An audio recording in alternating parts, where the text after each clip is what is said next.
afternoon, ladies.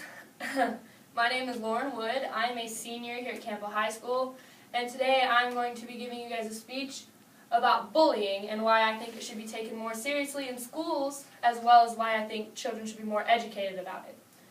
So, in today's society, bullying has become a huge, huge problem that I believe needs to be addressed.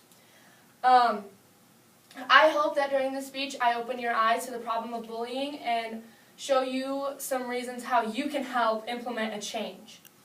So, bullying has been around for many, many years, and with each passing year, bullies seem to come up with new ways to pick on or belittle their victims.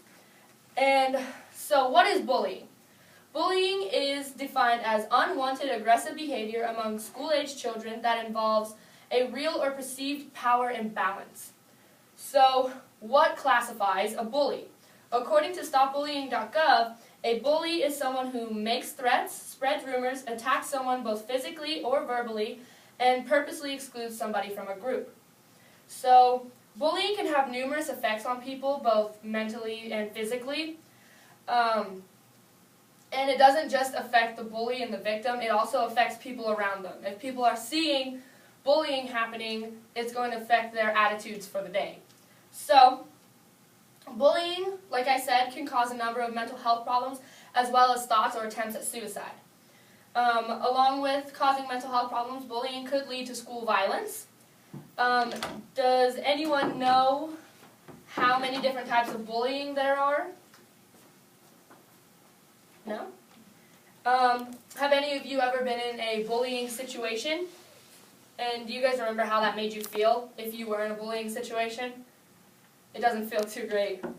I chose to do my speech on this topic because bullying is something that I would like to see disappear in the future, not just from schools, but from everywhere, because bullying isn't just in schools. Bullying could be passing somebody in the hallway, well, at school, but passing somebody at work and snide remarks, just out in public getting snide remarks from people, and anything that's making you feel uncomfortable with the situation or making you feel sad or things like that.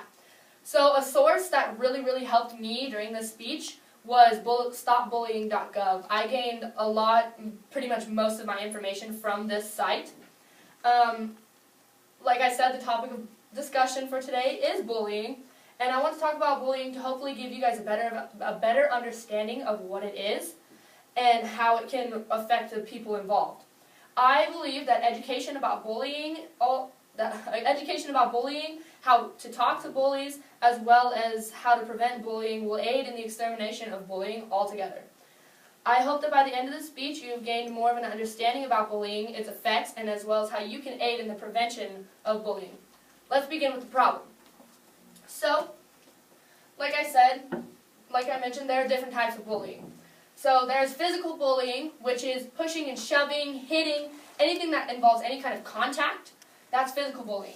Verbal bullying is calling somebody names, saying rude or hurtful things to them. Cyberbullying is when you're getting bullied online.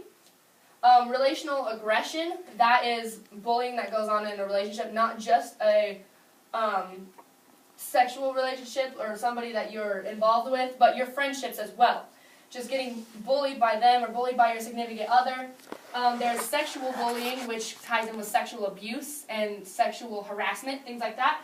And there's prejudicial bullying, and that's bullying based on the color of your skin, your religion, things like that. So there's lots of types of bullying, as you can tell, and it's not good. So I have an experience story. It's kind of people's experiences with bullying, so we can go ahead and watch that. I don't have speakers, but I'll just turn it up, and I hope you guys can hear it. I'm so sorry. Just kidding. It never plays.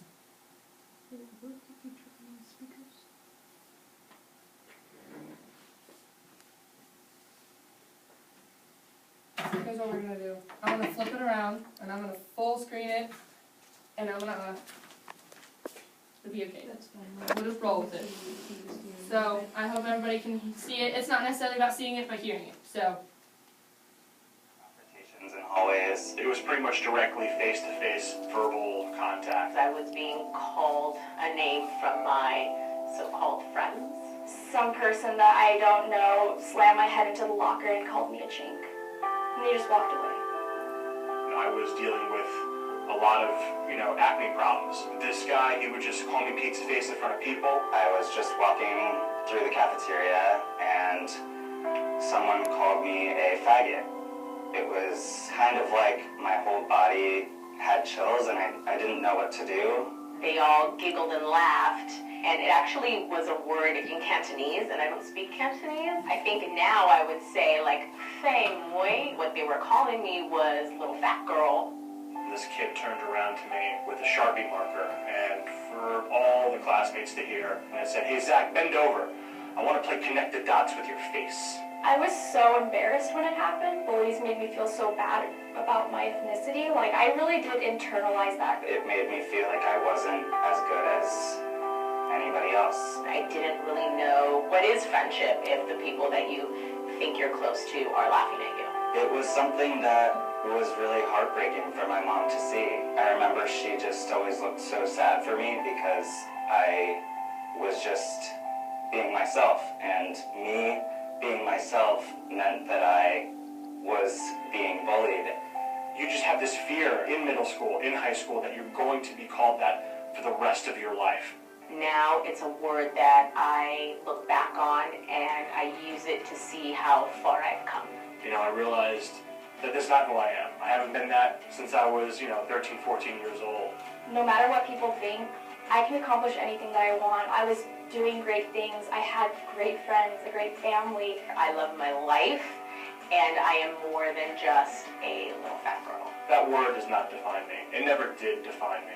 I'm so much more as a person. I could be whoever I wanted to be, and I was extremely proud of being Asian. I am great. I am happy. I am anything that I want to be.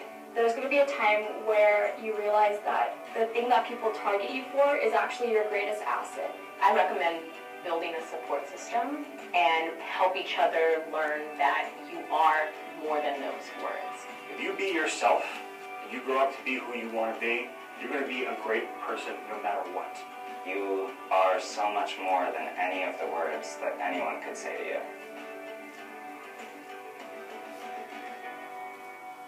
So I apologize for that little technical difficulty. But anyways.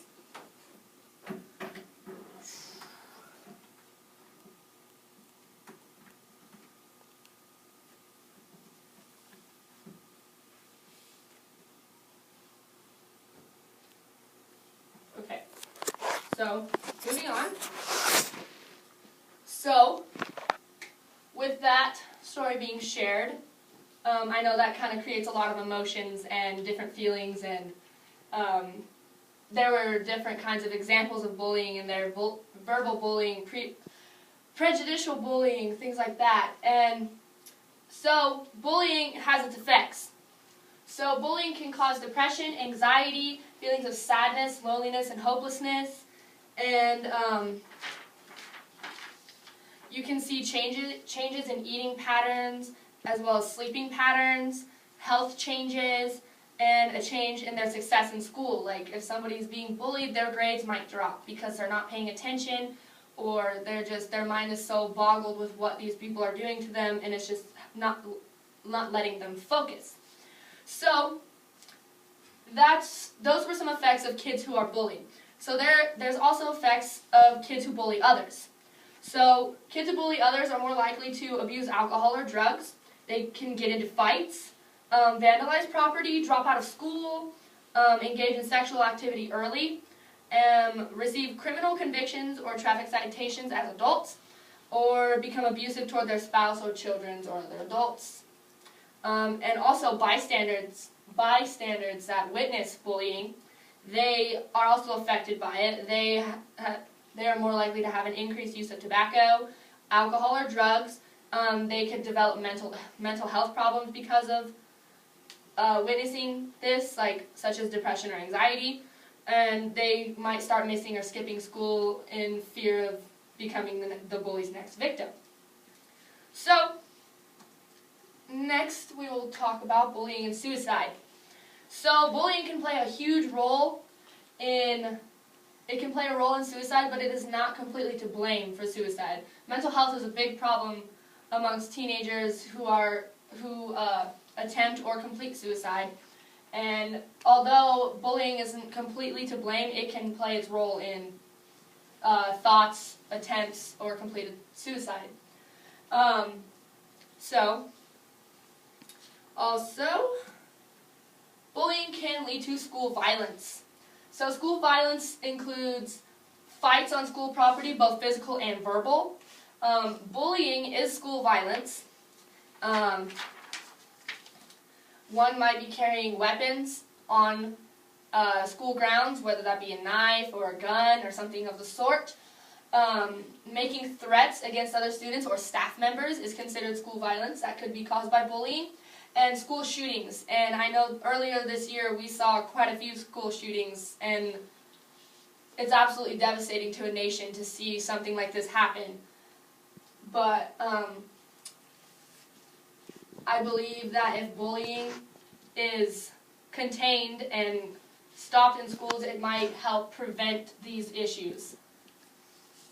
So, how could you stop a bullying situation? If you see somebody being bullied in the hallway, you could go and get an adult, because an adult intervening in the situation is going to most likely make the situation stop immediately.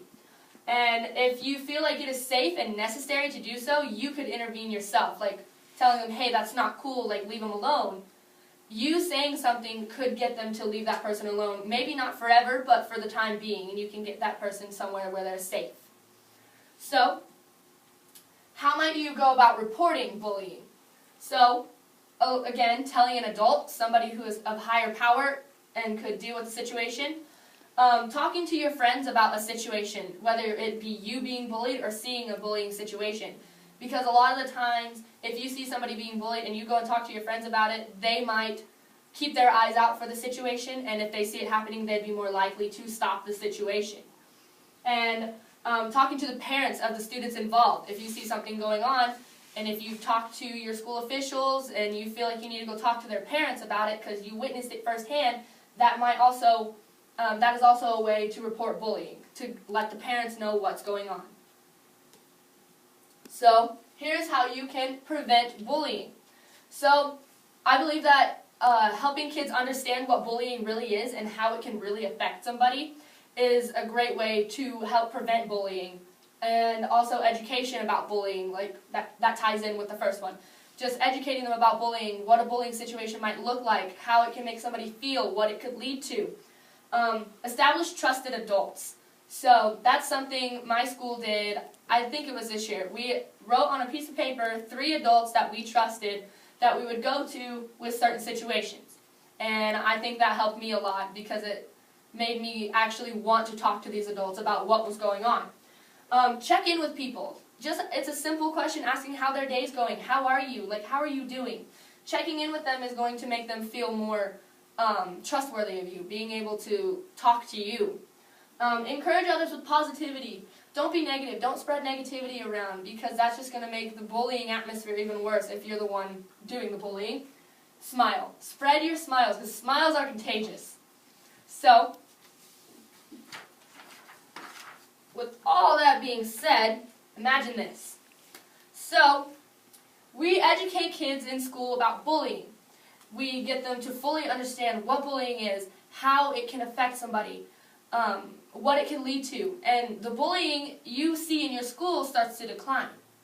You see kids being nicer to each other, spreading kindness.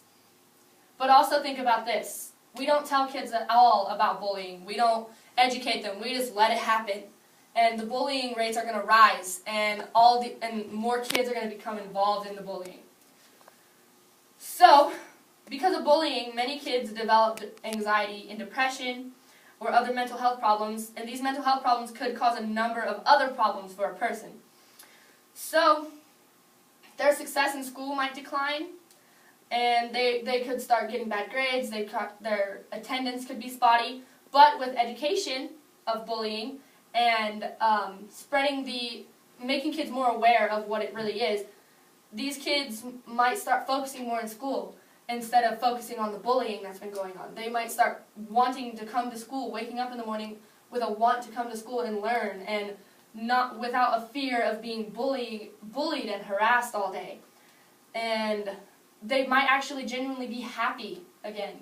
Because I know kids who have been bullied all their lives, they're not the most happy people.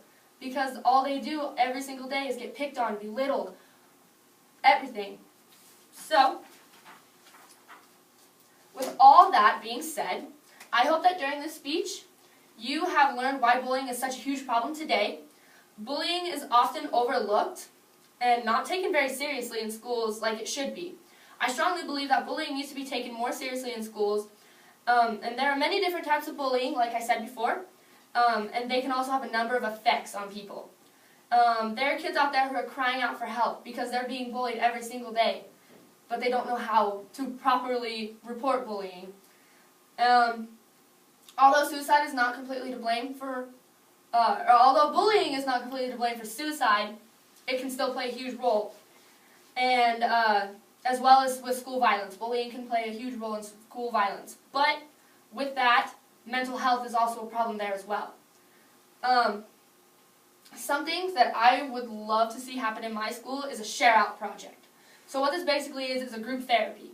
So I would like to take time out of each day, every week, to just get together with kids in my school to talk. Just to have an open share-out, whether that be problems they're having, positive things, even resolve conflicts face-to-face with somebody. Just to establish a safe place that they can go to talk. And I would love to see that happen in my school because I feel like it might help some of the situations that are going on in my school. And so I want to thank you all for taking time to come to my speech and listen to me and to give me your undivided attention. I really appreciate it. And if you have any questions, feel free to ask them as soon as I finish my speech. If you think of any other kind of questions, you can email me at lauren.wood@campok12.org. Thank you again for listening, and I hope you enjoyed and learned new things that you didn't know.